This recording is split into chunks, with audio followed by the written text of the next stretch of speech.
Selamat pagi anak-anak, bertemu kembali ya di pembelajaran saya. Kita pembelajaran secara online dengan saya sudah beberapa kali ya. Nah, untuk hari ini kita akan masih belajar tentang perusahaan jasa. Sebelum saya melanjutkan ke materi selanjutnya, cara pencatatan perusahaan jasa, kemarin kita sudah belajar tentang apa itu perusahaan jasa sampai dengan dokumen apa aja yang ada dalam perusahaan jasa.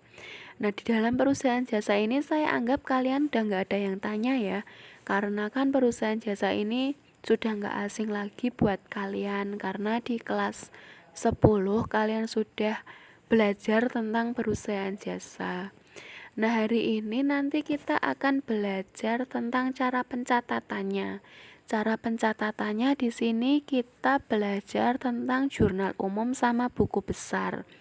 Nah, itu juga sudah nggak asing lagi dengan kalian, karena di kelas 10 kalian sudah mempraktekkan atau mengerjakan soal jurnal umum dan buku besar gitu ya. Nah, di kelas 2 ini nanti kita akan sedikit mengulang kembali tentang jurnal umum sama buku besar. Oke, mari kita belajar sama-sama ya. Nah, di sini jurnal umum. Nah, jurnal umum ini itu jurnal yang mencatat semua transaksi yang ada. Transaksi apa? Pastinya transaksi keuangan perusahaan. Nah, fungsinya apa sih jurnal umum ini? Fungsinya untuk mencatat semua transaksi keuangan secara kronologis, entah itu dari tanggal, nama akun, nominal, terus posisi debit sama kredit. Itu jurnal umum. Nah, fungsi dari jurnal umum ini tuh ada 5. Ada fungsi analisis, fungsi pencatatan, ada fungsi historis, fungsi instruksi, fungsi informasi. Nah, fungsi ini tuh fungsi yang kayak gimana? Kita bahas satu-satu. Yang fungsi analisis, yang namanya analisis berarti kita harus menganalisis. Apa yang dianalisis? Ya, transaksi keuangan perusahaan.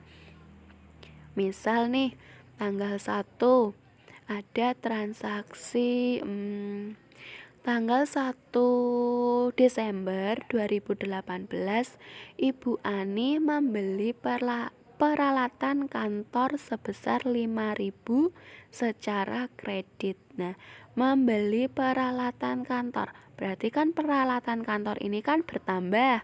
Kalau bertambah berarti di posisi debit. Terus secara kredit. Nah, kalau kredit itu kan mestinya kita utang kan, wong kita belum membayar, kita udah nerima peralatannya dulu tapi kita belum membayar. Berarti itu termasuk utang. Nah, jadi akunnya apa? Akunnya peralatan kantor di debit sama utang di kredit dengan nominal berapa? Nominalnya sama-sama 5.000 gitu. Jadi kita harus menganalisis satu persatu transaksinya. Terus yang kedua, fungsi pencatatan. Nah, fungsi pencatatan ini itu yang dicatat itu apa sih?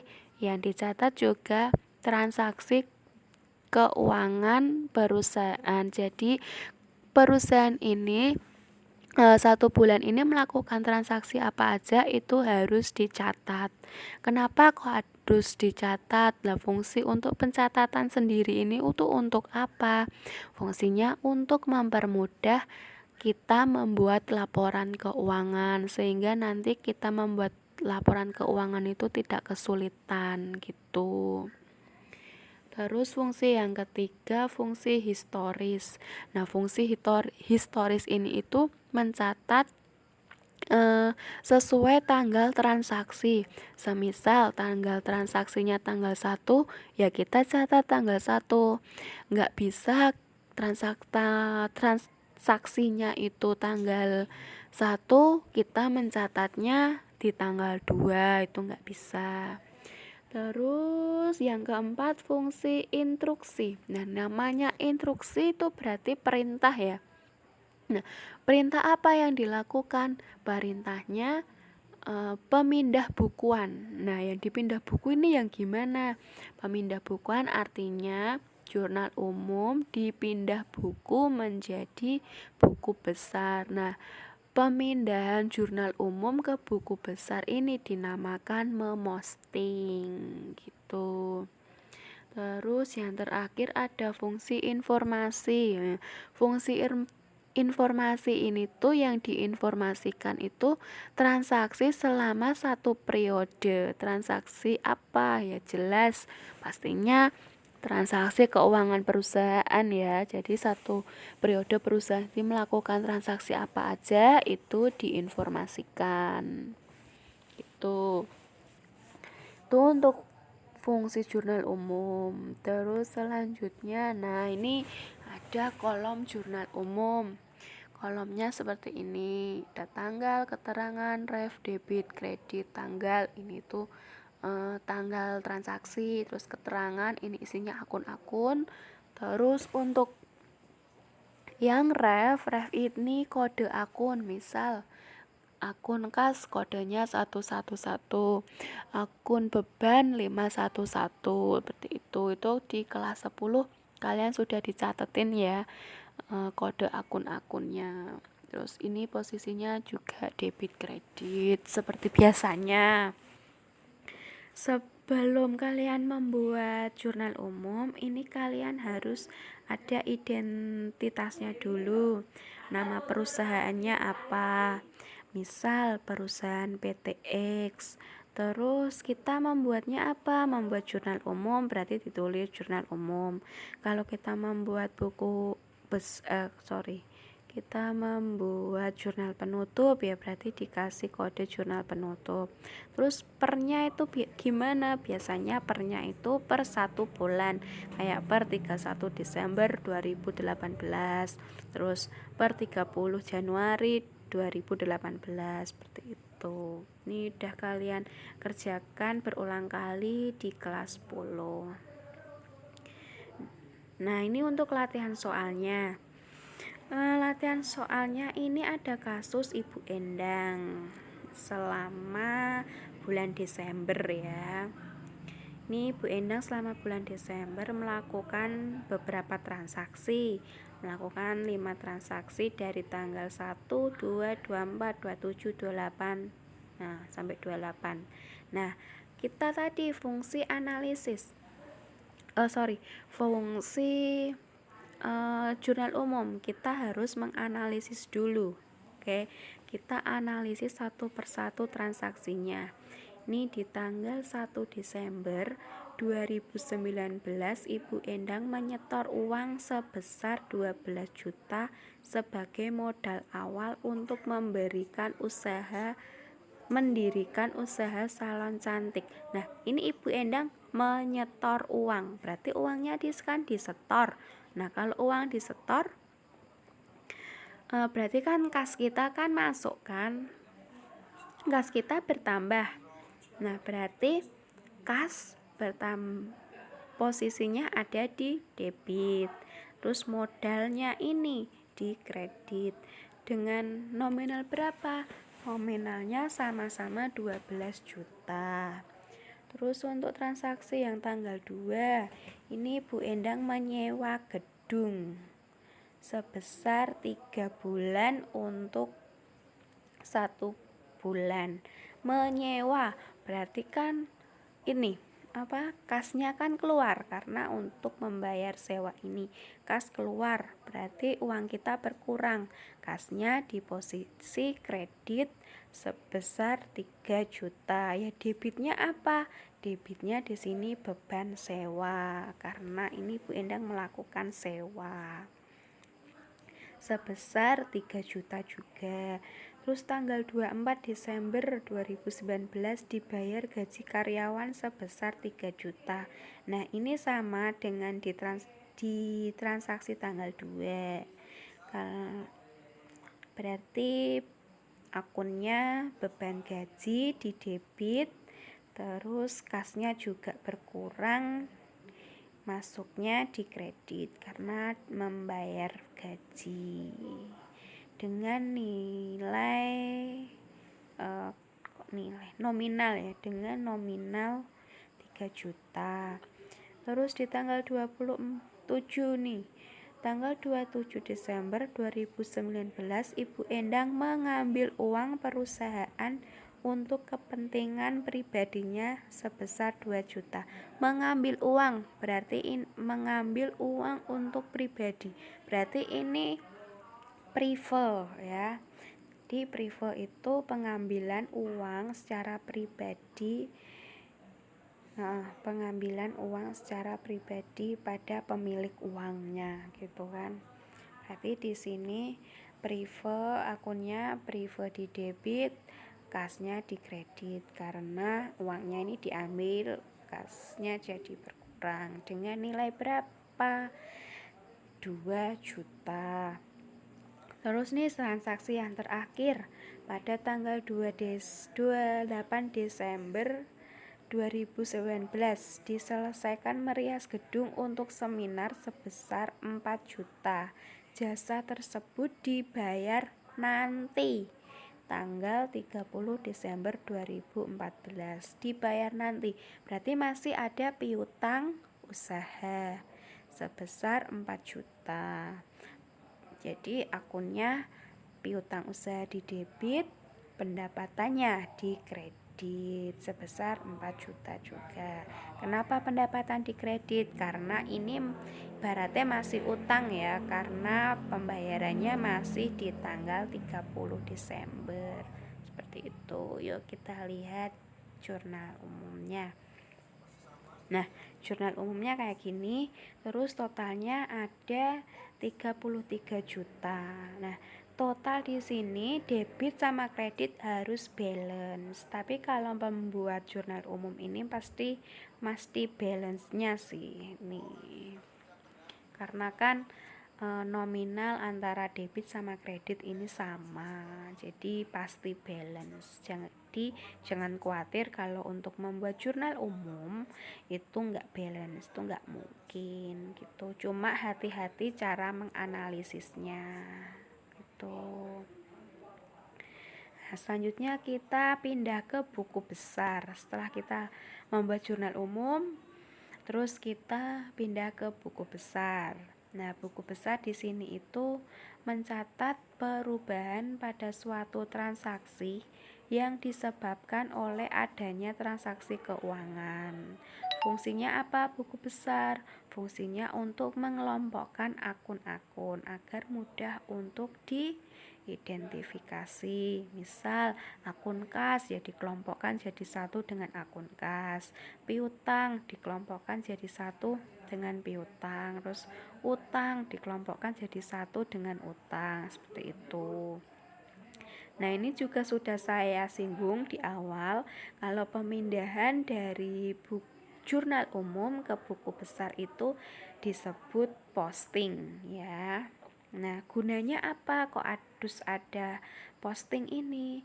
Gunanya itu untuk memperoleh gambaran akun aset, kewajiban, dan modal. Oke. Nah, buku besar ini bentuknya itu ada 4.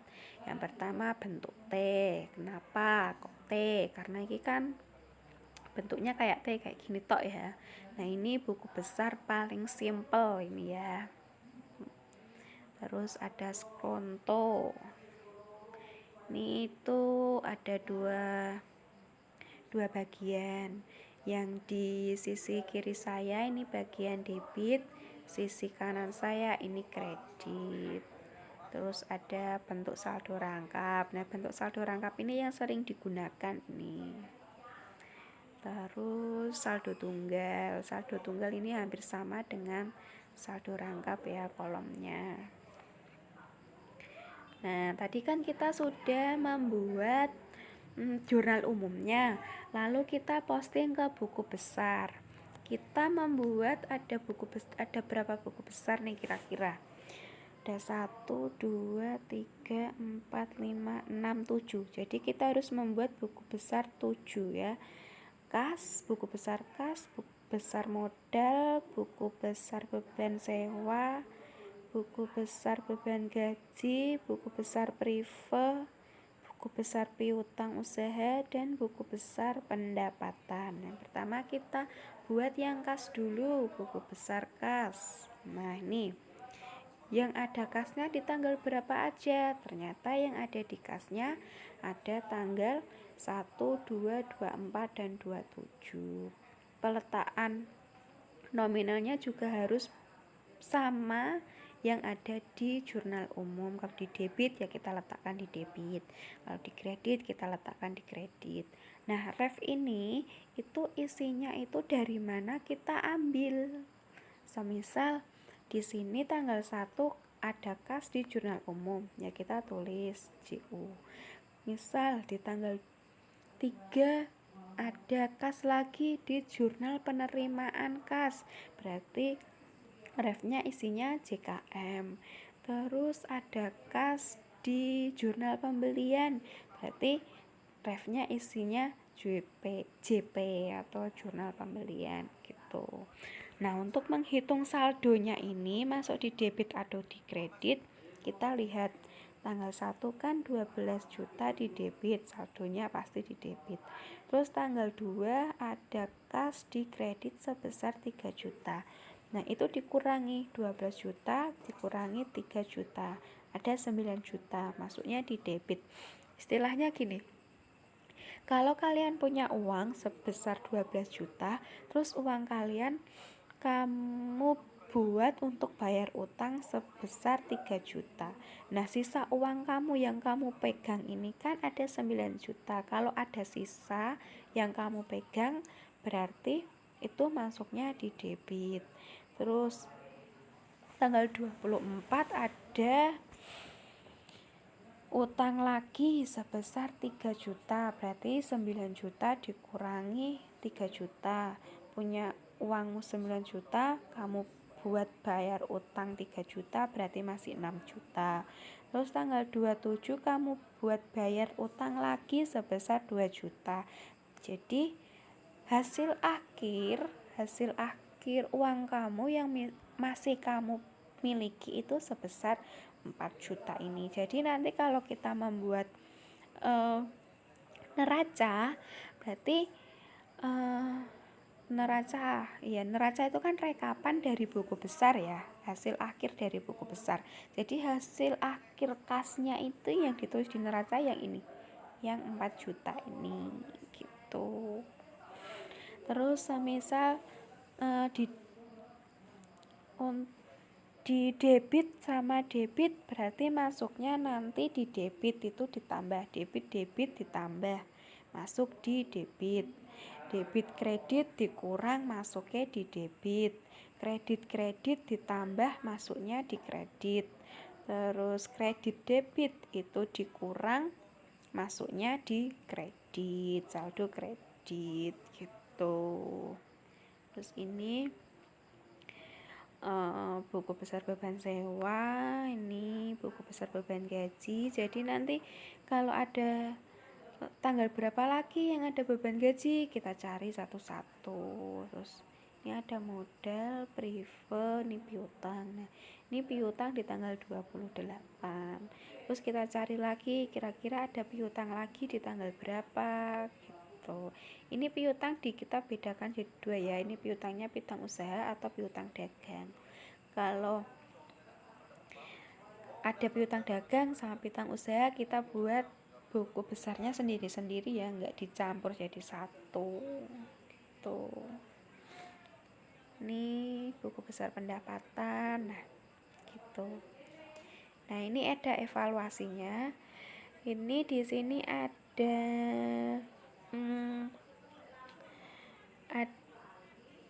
toko Tina ya. Toko Tina ini adalah usaha menjahit pakaian. Tina ini melakukan transaksi pada bulan Desember 2019 sebanyak berapa kali? 2, 3, 4, 5 ya, sebanyak 5 kali transaksi. Nah ini coba kalian buat jurnal umumnya dulu, habis itu kalian posting ke dalam buku besar. Nah untuk tugas evaluasi ini kalian kerjakan maksimal pengumpulan hari Senin ya, maksimal pengumpulan hari Senin jam 4 sore kayak biasanya. Misal kalau ada yang perlu ditanyakan bisa bertanya kayak biasanya lewat WA atau di kolom komentar juga bisa. Nah itu maksimal hari Senin. Kalau kalian mau ngumpulin hari ini, besok itu nggak apa-apa, boleh-boleh aja. Malah bagus ya, lebih cepat itu lebih baik karena kan nanti tugas kalian nggak numpuk-numpuk gitu kan ya. Oke, jadi pertemuan hari ini kita sudah membahas jurnal umum sama buku besar. Oke. Sampai di sini pembelajaran kita. Kita lanjut nanti pertemuan selanjutnya. Oke. Selamat pagi.